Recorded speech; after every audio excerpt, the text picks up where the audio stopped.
Today I'm sharing with you a recipe that one of you actually requested. I'm making an Apfelstrudel, or apple strudel in English. This is a classic Austrian dessert that's made by taking a piece of dough and stretching it over a whole table, or at least close to it, to get it as thin as you can. You're supposed to be able to read through the dough. That's how thin it's supposed to be. Then you fill it with apples and roll it up and bake it in the oven where it gets crispy and it's like a phyllo-like consistency. So join me today as I share with you the recipe and probably teach you a dough technique you've never seen before. Let's get started.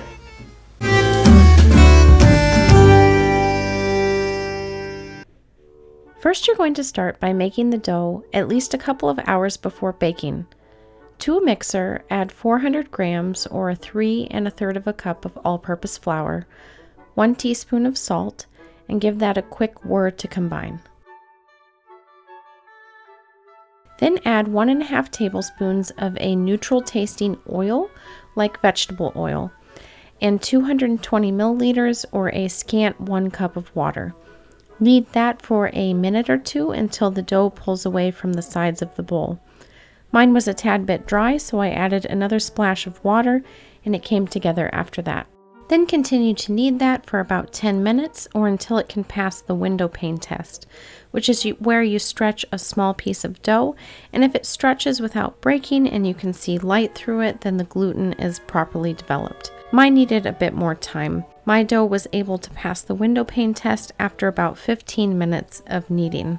Now prepare a bowl with about 1 teaspoon of oil and form your dough into a seamless ball by bringing in all the sides to the middle, folding it over and sealing it with the palm of your hand.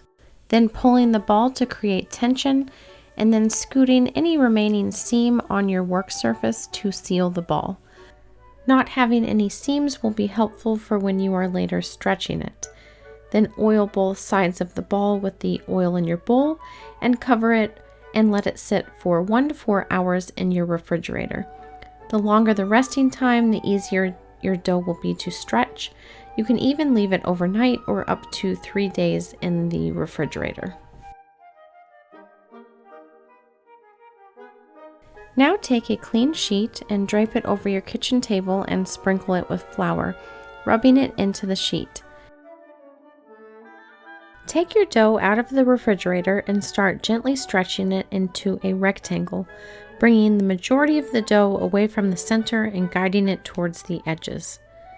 When you first feel this dough, you're going to be amazed by how silky and stretchy it is. I've never worked with anything quite like it before.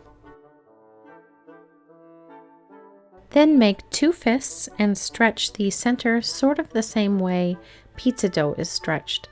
Let it hang from your fists and allow the weight of it to stretch itself.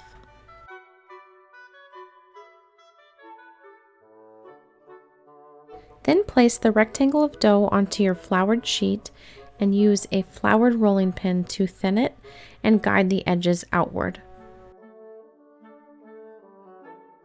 You can also place your hand under it with your knuckles facing upward and pull and stretch towards the edge of the table. Make sure you don't have any raised rings, watches, or bracelets on. Concentrate on any parts of the dough that look particularly thick and guide those areas outward with your knuckles and fingers. Once you make it to an edge of the table, drape that side over it. The heaviness of the dough will help keep it draped and help it to stay in place.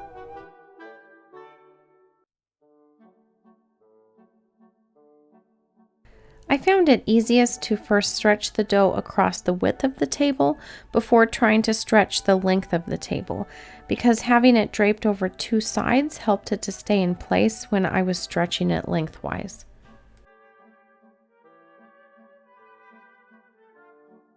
Now begin stretching it lengthwise, taking care to pull from the center and moving outward so the edges don't get too thin and you're thinning out the thick center part. While I'm doing this, I'll tell you a little bit about the history of the strudel. The oldest known strudel recipes are from 1696 and are preserved today in the Vienna Town Hall Library. The two recipes are for a turnip strudel and a milk cream strudel. The strudel became popular in the 18th century and spread throughout the Austro-Hungarian Empire and has been made with many different fillings, both sweet and savory. But the Apfelstrudel is the most iconic and most widely enjoyed today. It can be found in most Viennese coffee houses and is often served with whipped cream, crème anglaise, or vanilla ice cream. My dough started to dry out, so I added a bit of oil to keep it from ripping. This side was getting extremely thin and started to resist stretching, so I moved the sheet to allow that side to hang off of the table so I could concentrate on the other side of the dough.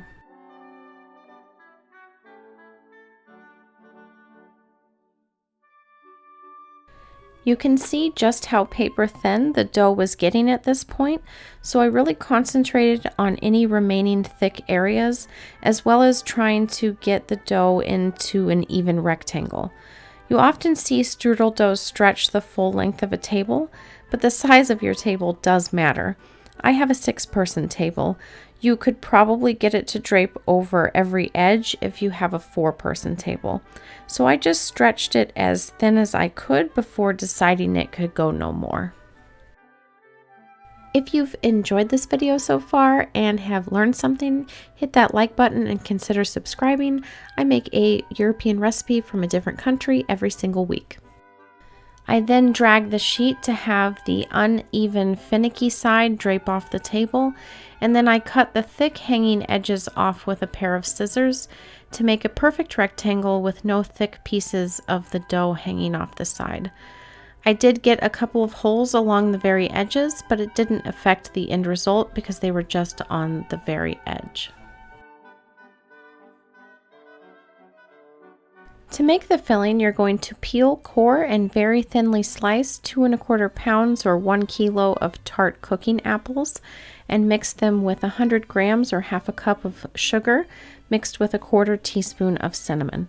Stir that all together and add 65 grams or 1/3 cup of raisins that have been soaked in rum for a couple of hours. Now very gently brush the dough with 3 tablespoons of melted butter and sprinkle 3/4 of the dough with 120 grams or 1 1/2 cups of breadcrumbs that have been toasted in a skillet with 3 tablespoons of unsalted butter. And I accidentally didn't hit record, but you're also going to spread 65 grams or half a cup of finely chopped walnuts in a 6-inch or 15 centimeter wide strip, and then place your apple filling on top of that. And then take the sides of your sheet and fold over the long sides of the dough.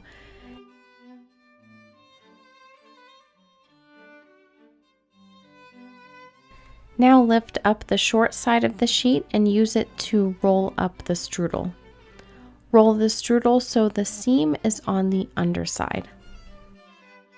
Back to the history of strudel. The word Strudel comes from a Middle High German word meaning whirlpool, and it's used to describe the swirling pattern of the pastry. Some other popular fillings besides apple include farmer's cheese, sour cherry, nuts, apricots, plums, and poppy seed. Savory versions are made with meat, cabbage, potato, pumpkin, or sauerkraut.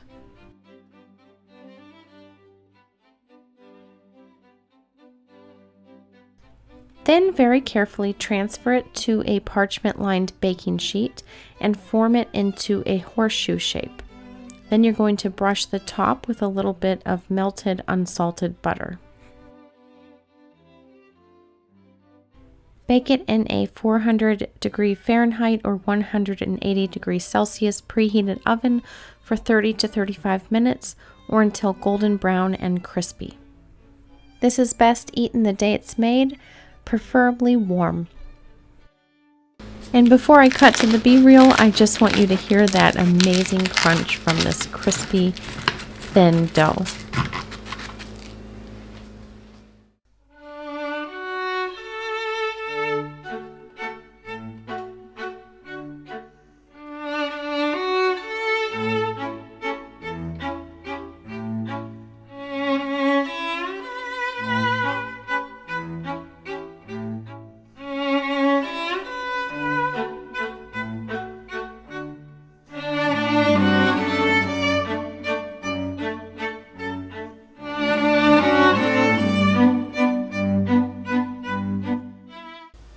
there you go. I hope you enjoyed seeing such an interesting dough technique. I was really excited to try this, and it felt like such an accomplishment to be able to stretch the dough so thinly. And I was surprised at how stretchy and like silky almost the dough felt. It was really enjoyable to work with. So I have a little piece of strudel here with some whipped cream, so I'm gonna give it a try. That is so good. Until I tried making this recipe, I'd actually never had apple strudel before, and I'm just so impressed with how flaky the dough is. So crispy, so thin. Look at these little paper thin pieces that come off of it. It's just so impressive how thin you can get that dough and how it creates just this perfect crispy flaky outer crust. And then the inside is really good. I love the little tiny bits of walnuts that are in it. It gives a little bit of a crunch, and then those rum infused raisins are like a perfect little bite of little surprise in there. If you don't like raisins though, totally leave them out. And you can also swap out the walnuts for blanched sliced almonds. That's also a common addition as opposed to the walnuts.